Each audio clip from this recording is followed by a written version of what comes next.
Fear can be debilitating. Fear causes low self-esteem. All research suggests that self-esteem boils down to this one issue. What do you do when you are faced with a difficult situation? How do you handle danger, threat, or challenge? Do you face it? Do you deal with it? Or do you run from it, hide from it? If you choose the first, if you face it, you probably won't suffer from low self-esteem. But if you are faced with a situation and you turn from it, you run from it, you hide from it, you will probably begin a downward spiral where low self-esteem will start to shape the way that you view yourself and live. To be shaped by fear is a sure recipe to live a smaller life. Growth requires risk, especially growth in following Jesus. And if your response is to step back and to not want to take risks, then you probably won't live up to your full potential. Fear, and the worry that comes from fear, is almost a sure recipe for a loss of joy. Have you ever met a joyful person who is chronically worried? Worry, anxiety, stress, this is the companions of fear, and they suck the joy out of us. There's also a good likelihood that fear will lead to a loss of intimacy. It's a risk to open yourselves up to another. If you were here a couple of weeks ago, we looked at our origin story. I heard you coming and I was naked and ashamed, so I hid. And that reality of just wanting to put on masks and not to really open ourselves up, that's something that happens because of fear. Fear gets in the way of trusting Jesus. Fear tempts us to make safety and self-preservation our highest goal. And an ethic of safety will cause us to shrink back from the Christian life and following Jesus. According a summary of trying to understand the Christian life, what is the chief end for humanity? The chief end is to glorify God and to enjoy Him forever. And it's this movement towards, not a pulling back from. Fear is traumatizing. Our enemy attempts to use it to beat us down, where over time we will give up hope. Where what we will conclude is things will never change. The world's only getting worse. Psychologists have come to call this behavior where we're repeatedly traumatized over time and giving up hope, they call it learned helplessness. Martin Seligman, in one of the most famous psychological studies of the 20th century, is the one who coined this term. And his study was rather cruel. He took a group of dogs and he put them in a situation where they were constantly getting low-grade shocks. And nothing that they could do could stop it. And finally what they would do is that they would just lay down and they would take it. And then he took that group of dogs and he put them into a situation where you could learn that there's something that you could do in the face of this trauma, this shock. Other dogs who hadn't had that prior experience, they quickly learned how to stop the shocks and they were fine. But the dogs who had already learned that there's nothing that you can do in the face of this trauma, they got shocked and they just laid down and they took it and they never learned. They just gave up all hope. The world can beat us down. It can suck the hope right out of us. But that is not the way that it's supposed to be.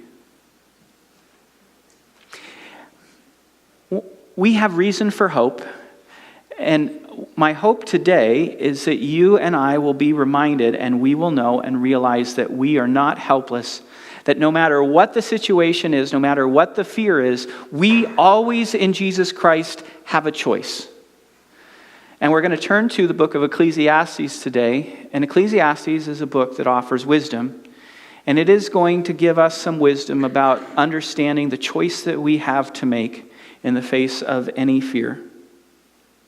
Now, I feel like I'm trying to be ambitious today because there's two things that I want to accomplish.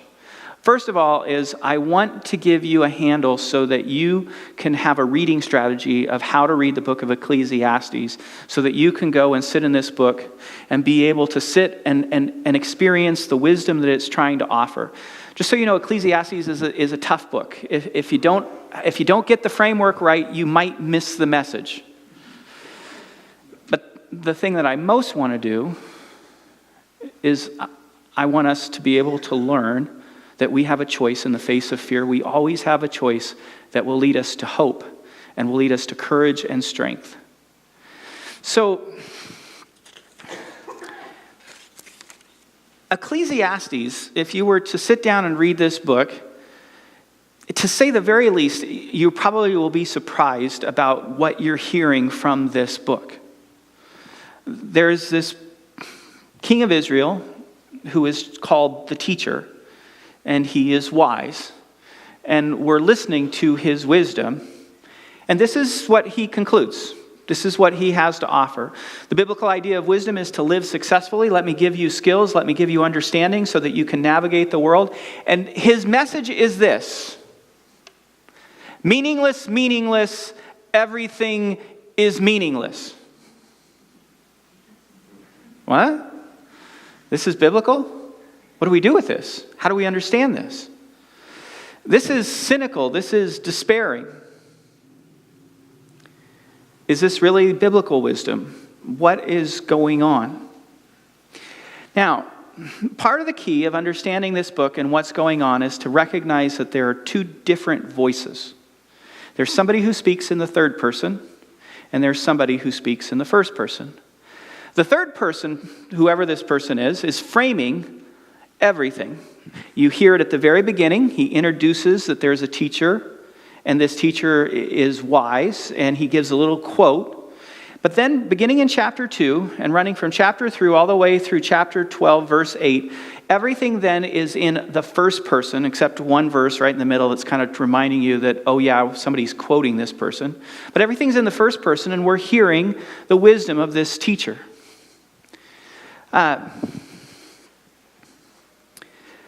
But then, in chapter 12, verse 9, we hear this. It is a shift back to the third person.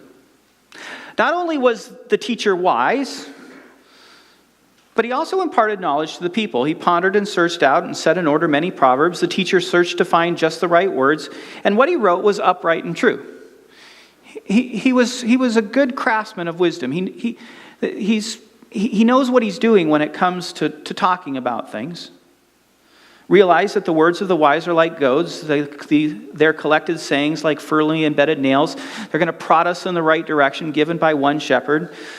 And then we hear this, verse 12. Be warned, my son, of anything in addition to them, of making many books there is no end, and such study wearies the body. Now all this has been heard, and now here is the conclusion of the matter. I'm not going to give you the conclusion yet. I'm going to save that for the end, because this is part of the wisdom of this book. What we realize when we get to the end is this is a father talking to his child, and he's wanting his child to stand in the shoes of this wise teacher and experience life because he has a lot to say about how to live. But in the end of the day, the father doesn't altogether agree with what the teacher has to say. And so, we're going to hear, which dominates the whole book, the teaching of the teacher. But then at the end, we're going to hear a father telling his son, okay, you've heard all of this, and now let's give you the conclusion of the matter. Now, the second thing to understand, so first, you've got to realize there's two voices. Second, what you got to understand is that this teacher, this king of Israel who is wise and is going to talk about how do we actually live in the world, he has a certain quest. He's trying to give us wisdom. What he tried to do was try to figure out, how do you live life well under the sun? And this is the second key thing. His basic approach is, we're not going to include God into our picture. Every once in a while, he might talk about theology. He might talk about some of the things that God says. But in reality, his focus is on what we can know under the sun, not including heaven, not including the above sun perspective where God's in the picture. But right here, let's get real, let's get practical, let's talk about the real world. And in this teacher is, well, he's kind of a practical atheist. Every once in a while, he gives a nod to theology. But in the real world, theology is theology, and experience trumps theology. And what really matters is what you have to deal with in life.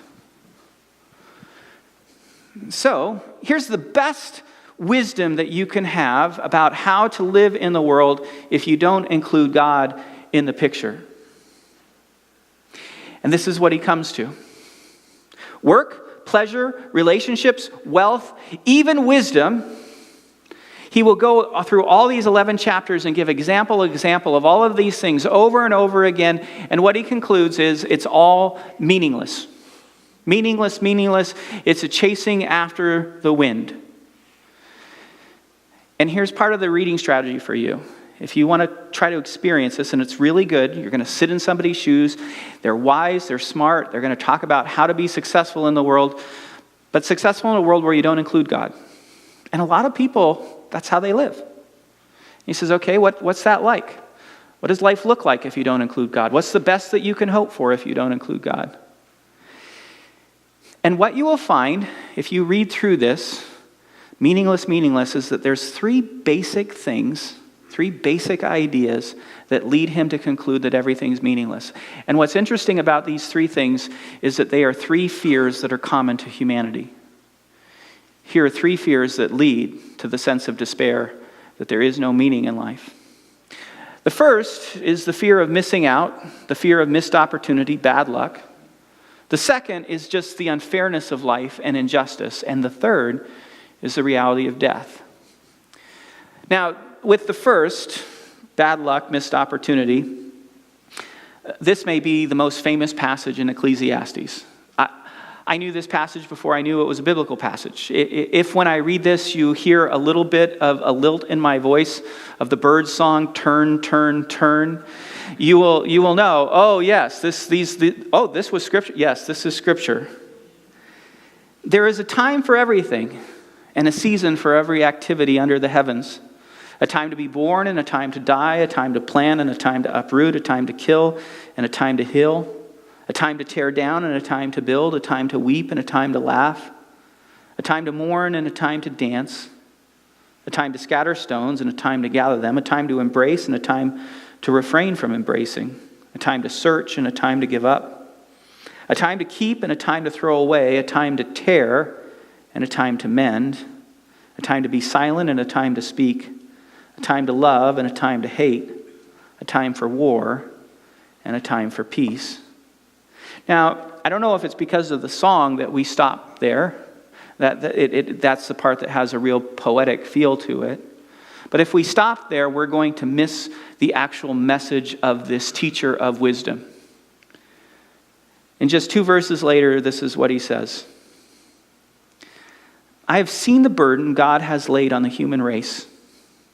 He has made everything beautiful in its time. He has also set eternity in the human heart, yet no one can fathom what God has been doing from beginning to end. And what he's doing here is he's complaining.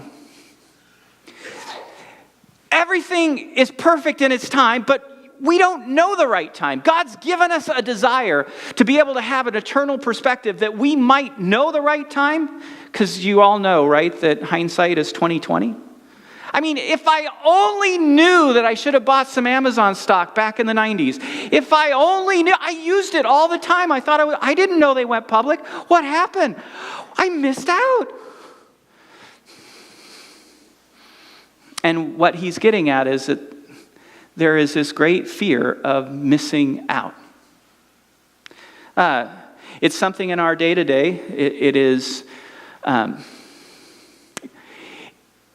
It is reinforced and even kind of put like on steroids by our smartphones.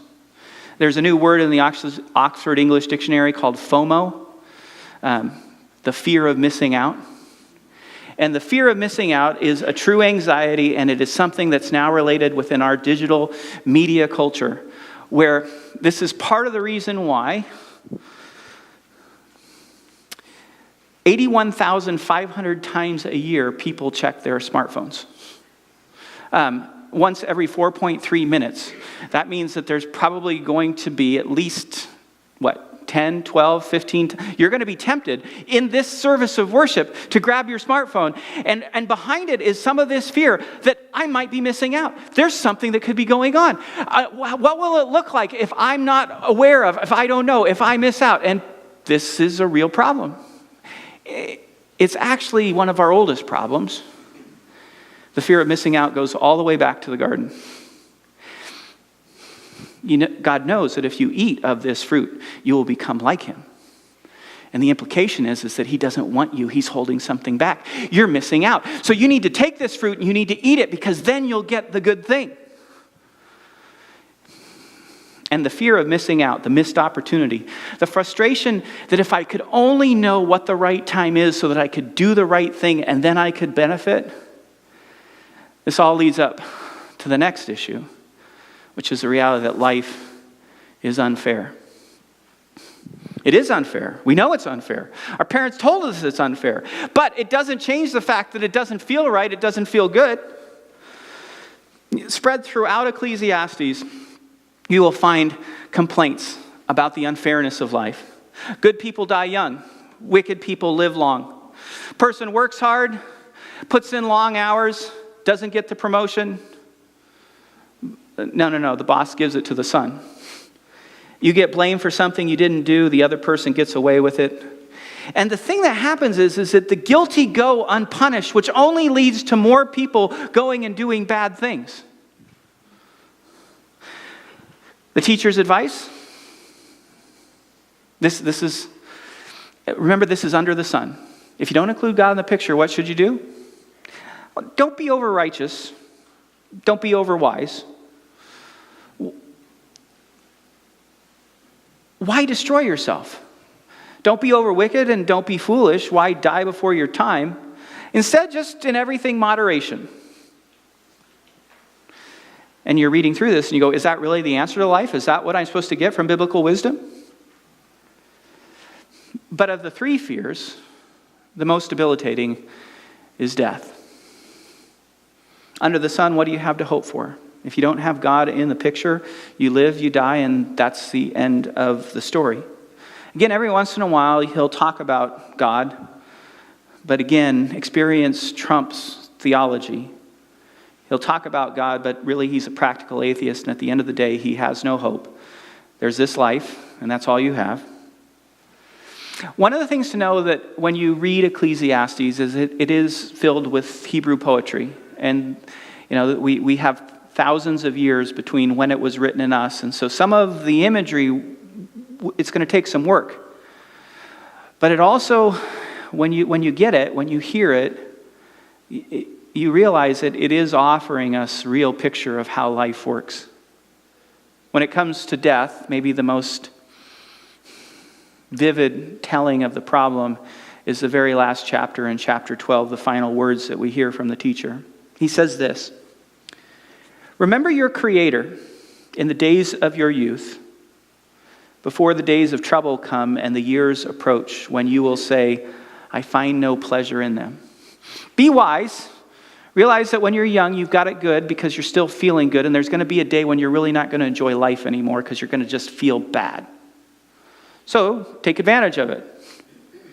Because there's going to come a time before the sun and the light and the moons and the stars grow dark and the clouds return to the rain. And the pictures here, what it's most likely picturing is that you're not going to be able to see very well anymore. Glaucoma kind of clouds up the eyes, and there's going to come a time when you just don't see very well. When the keepers of the house tremble, and it's actually the picture of when you can't not shake your hands. And the strong men stoop. When the grinders cease because they are few, your teeth fall out and can't eat the same foods that you could eat. Those looking through the windows grow dim. When the doors to the street are closed, it's probably a reference to the fact that, the way that this is something you grow old enough, and in our day, the way that we've dealt with this problem is we now have adult diapers. The doors don't shut anymore. And it just sucks. I used to be able to walk down the street, had it together. There's going to be a day where I'm going to be stooped, and I might have to wear adult diapers. So enjoy it while you got it. Because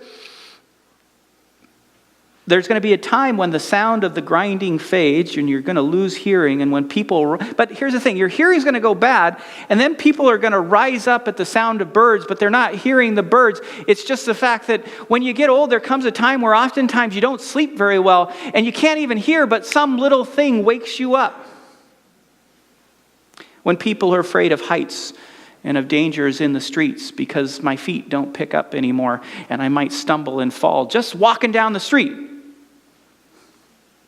When the almond tree blossoms are gray. It talks about your hair going gray. I talked about this week with somebody and they said, yeah, or you lose it, and and the grasshopper drags itself along. You don't have the spring in your step. And desire no longer is stirred. Some translations will have caperberries, which is an aphrodisiac. And, there's going to just come a time and it's just not there. And then people go to their eternal home and mourners go about the streets. I want you to remember, before the silver cord is severed and the golden bowl is broken, when precious things become broken, before the pitcher is shattered at the spring and the wheel broken at the well, when useful things don't work anymore, you're just dust and you'll return.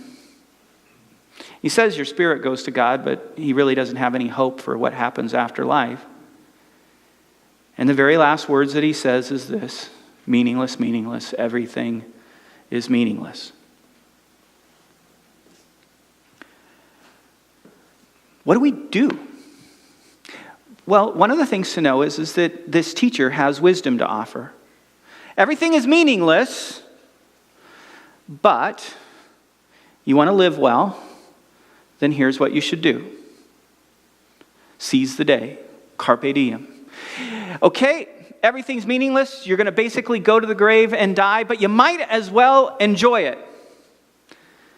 This is one example of many that are all sprinkled throughout. Then I commended pleasure, for there is nothing better for people under the sun. Hear the under the sun? This is the repeated refrain that you'll hear. What we're talking about is life in this world where God really isn't in the picture. And under the sun, all you have is the grave, so you might as well enjoy it, because it will accompany them, this joy, in the days of toil, during the days of their life. The tone of these passages are defiant nevertheless. He understands not all of you are going to be able to do this. Some of you are going to give over to despair. But just know this: optimism is better than despair. It feels better. So if you can, go the way of optimism. We have a father talking about this teacher of wisdom. The word teacher isn't the best translation. It's a different word. It's not the normal word for teacher. What it's picturing is, here's somebody who gathers a crowd.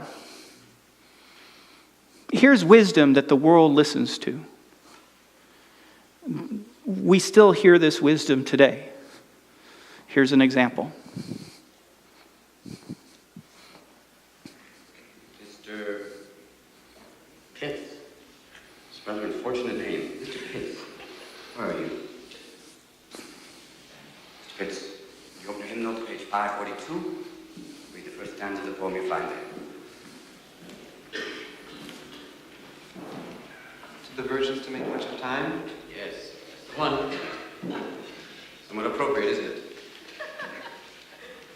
Gather ye rosebuds while ye may, old time is still a-flying, and this same flower that smiles today, tomorrow will be dying. Thank you, Mr. Pitts. Gather ye rosebuds while ye may. The Latin term for that sentiment is carpe diem. Now, who knows what that means? Carpe diem. That's seize the day. Very good, Mr. Meeks. Meeks. Another unusual name. Seize the day. Gather ye rosebuds while ye may. Why does the writer use these lines? Because he's in a hurry. No. Ding! Thanks for playing anyway. Because we are food for worms, lads. Because believe it or not, each and every one of us in this room is one day going to stop breathing, turn cold, and die. I'd like you to step forward over here and peruse some of the faces from the past. You've walked past them many times. I don't think you've really looked at them.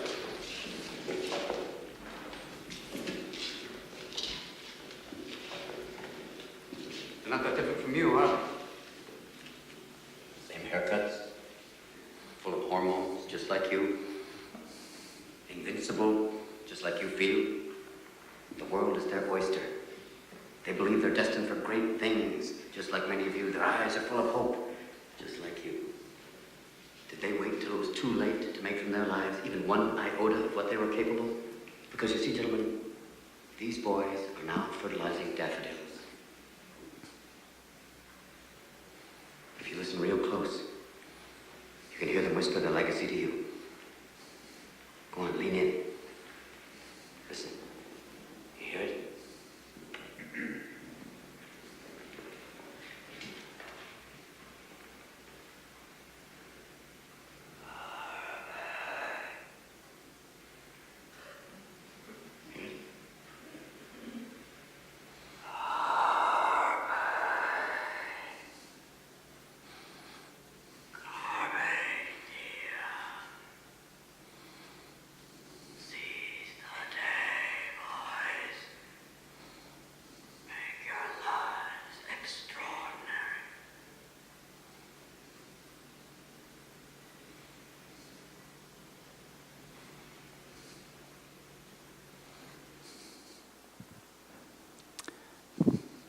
So a father has been teaching his child, having him stand in the shoes of one of the wisest people who've ever lived, but a person whose starting point was not including God, but just looking under the sun, what can we come up with?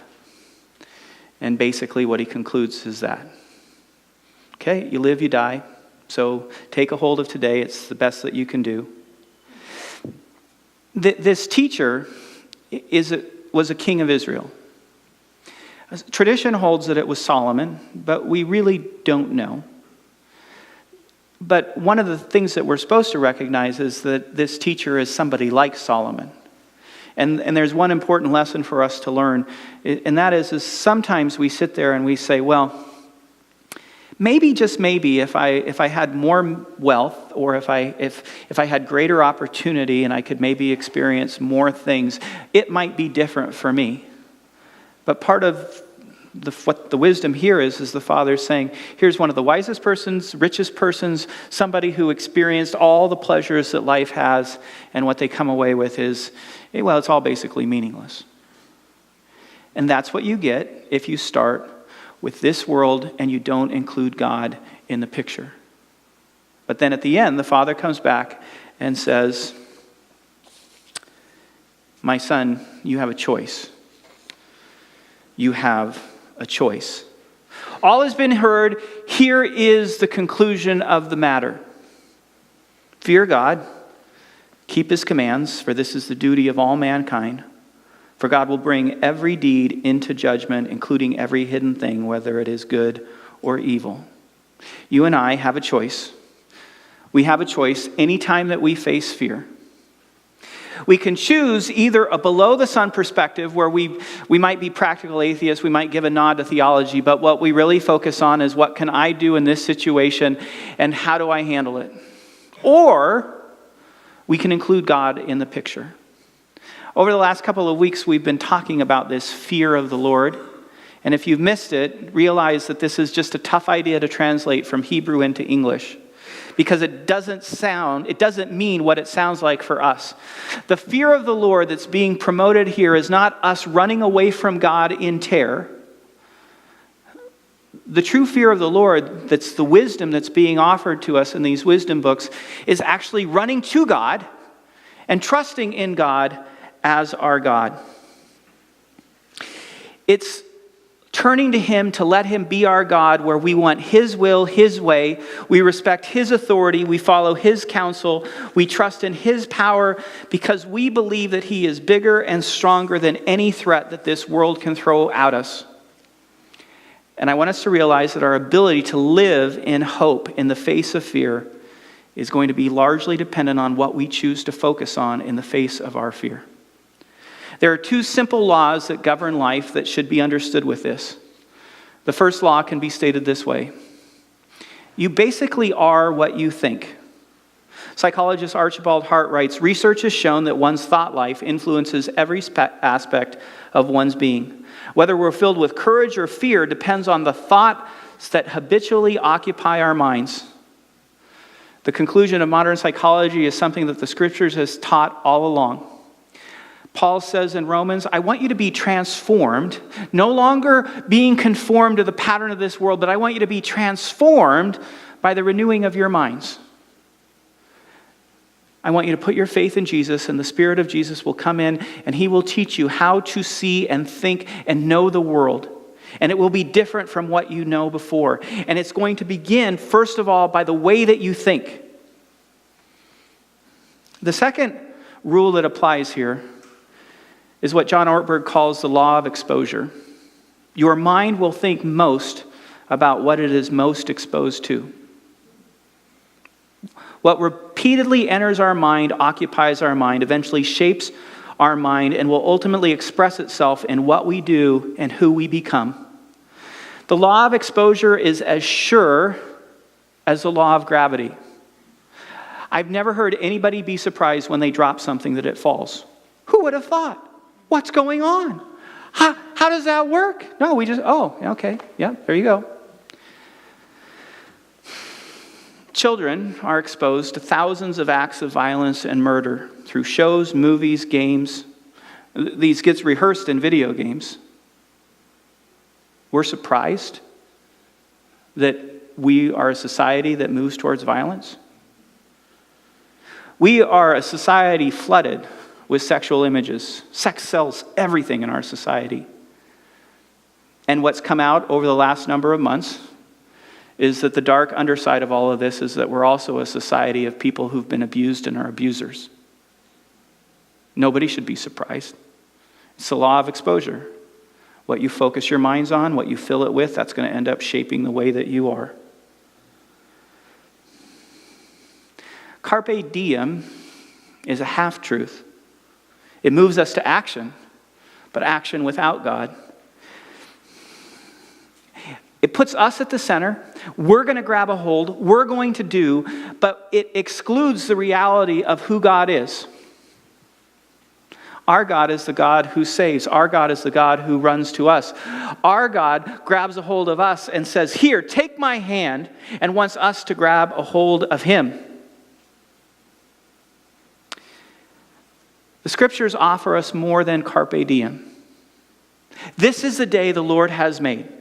He's involved. He's here. Let us rejoice. Let us take a hold of this day. It's a gift. He's here. He wants to bless us. Let's grab a hold of it. Let's unpack it. There's going to be risks. There's going to be danger. But the one who offers us life is bigger and greater than anything that we will face in this world. We have a choice. We can always choose to run to God, include Him. Think about this situation with God in the midst. Or we can choose just to live life under the sun where we're practical atheists and we really don't focus on God. One of the more powerful places in Scripture that teaches us this truth is in the Gospels, where the disciples of Jesus are in a boat and there's a storm. And then Jesus comes walking on the water. And there's one person in the boat.